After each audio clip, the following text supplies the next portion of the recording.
Bonjour à tous, je m'appelle Violaine Coste, je suis illustratrice jeunesse et je suis très heureuse de vous retrouver aujourd'hui dans mon atelier pour vous parler d'un livre que j'ai illustré qui s'appelle Comme c'est doux de faire la paix, paru aux éditions MAM sur un très joli texte de Karine Marie Amiot. L'histoire est celle de deux enfants, Zéphyr et Célestine, tous deux habitant dans un royaume magnifique où ils s'amusent grandement. Tout se passe très bien jusqu'au jour où, par mégarde, Célestine va tomber sur un jouet de Zéphyr et elle va le briser. Zéphyr, fou de colère, ne pourra pas s'empêcher de se venger. Il va donc prendre tous les dessins de Célestine et il va les arracher. Célestine, de son côté, très choquée par le geste de Zéphyr, ne va pas pouvoir contenir sa colère. Et cela va monter à un tel point que les deux enfants ne sauront plus quoi faire de leur colère.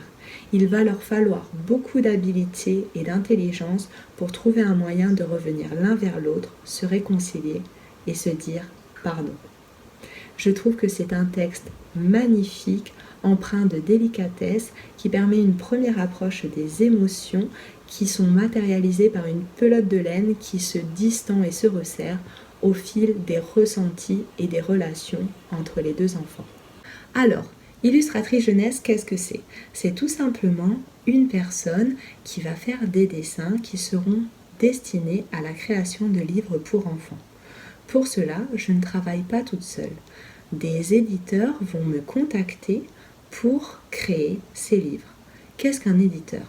Un éditeur est une personne qui va se charger de lier un auteur, donc une personne qui écrit des histoires, et un illustrateur, une personne comme moi, qui dessine. Les éditeurs travaillent pour des entreprises qu'on appelle des maisons d'édition. Il y en a des milliers partout dans le monde. Ces personnes-là sont très importantes car ils sont en charge de prendre le travail de l'auteur et de l'illustrateur, de les lier ensemble et d'imprimer et de diffuser les livres afin qu'ils arrivent dans les librairies, les bibliothèques et jusque dans vos mains.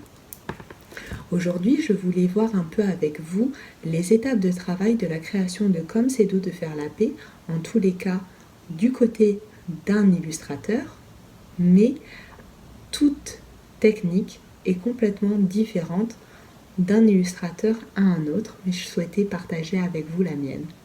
Pour cela, tout commence avec tout simplement un texte que je reçois, qui est le texte de Karine Marie Amiot. À partir de ce texte, je vais devoir construire tout un univers, réfléchir à des personnages, à une ambiance que je souhaite apporter à ce texte pour le mettre en valeur. Je vais devoir faire plein de petits croquis qui vont être des croquis de recherche que je ne vais peut-être pas forcément montrer, mais qui va me permettre de me mettre dans l'ambiance. Donc pour cela, d'ailleurs je crois ne jamais les avoir montrés à mes éditeurs, vous avez les premières ébauches de Zéphyr et de Célestine. Vous pouvez même voir un petit croquis dont je suis sûrement la seule à comprendre, mais qui me permet, moi, de me faire une idée de l'ambiance générale que j'ai envie d'apporter à ce livre. À partir de ces premiers dessins, qui sont vraiment des petits bonhommes patates, je vais pouvoir aller un peu plus loin et réfléchir à la caractérisation des personnages, donc leur volume, leurs expressions, leur taille, leur typicité, et commencer à me familiariser avec eux.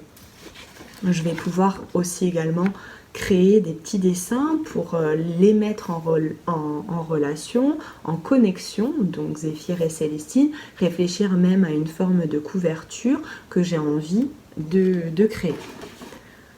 Une fois cette étape-là validée, en tous les cas dans ma tête, et validée par les éditeurs, je vais passer à une étape qui est très importante, qui s'appelle l'étape du chemin de fer ou storyboard. En illustration, on appelle ça un chemin de fer. Un chemin de fer, qu'est-ce que c'est ? C'est tout simplement le squelette du livre. Avant d'arriver à un livre comme celui-ci, nous avons besoin de créer toutes les illustrations qui vont s'accorder avec le texte. Donc, créer la première de couverture, la quatrième de couverture, les gardes qui sont devant et derrière, la page de titre et les illustrations intérieures. à chaque fois les illustrations et le texte qui vient se superposer aux illustrations. Donc il faut réfléchir à des illustrations qui vont pouvoir se positionner avec le texte de manière judicieuse pour que ça ne soit pas trop chargé et que l'œil puisse respirer et qu'on puisse bien lire le texte. Donc, au travail, je vais faire des petits croquis et je vais tout envoyer aux éditeurs. Donc, comme vous pouvez le voir, une petite page de titre. J'aime beaucoup travailler au crayon, donc moi je travaille sur des feuilles A4, des feuilles d'imprimante, un petit crayon, beaucoup de gomme, et c'est parti.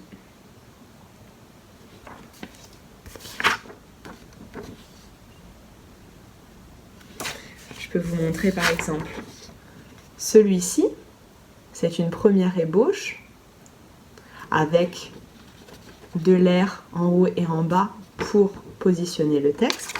Et vous pouvez le voir dans le livre que j'ai ici.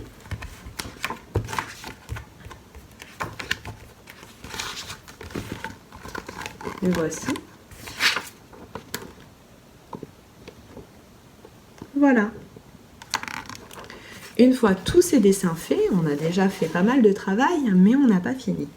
Je vais envoyer toutes ces illustrations à l'éditeur qui va me faire un retour, qui va, lui, ayant un œil plus aiguisé que moi, va pouvoir me donner des conseils, me faire des retours, me demander quelques corrections pour que notre travail soit encore plus abouti. C'est vraiment très important d'échanger avec l'auteur et l'éditeur, car plus on va échanger, plus on va pouvoir créer un livre qui aura plus de force, car tout seul, c'est toujours plus compliqué. Une fois toutes ces corrections faites, je vais pouvoir passer à la création des illustrations finales. Pour ma part, j'adore travailler en grand et au crayon à papier. J'adore travailler en grand car je fais beaucoup de motifs, du coup c'est beaucoup plus confortable pour moi.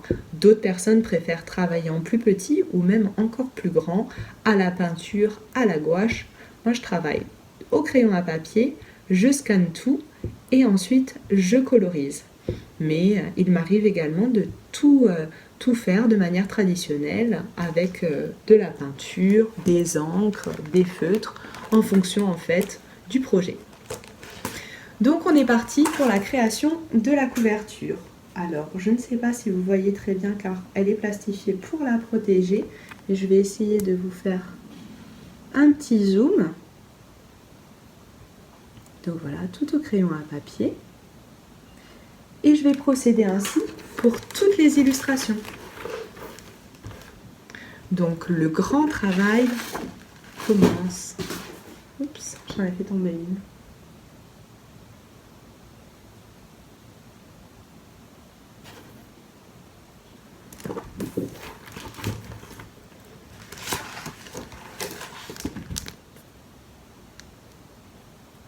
Vous voyez,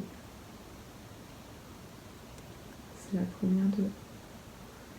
la première illustration. Et ainsi de suite.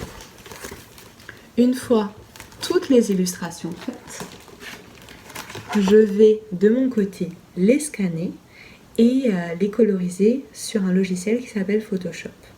Je peux travailler aussi de manière traditionnelle, comme je vous le disais tout à l'heure, mais pour ce texte-là, j'ai décidé de travailler ainsi.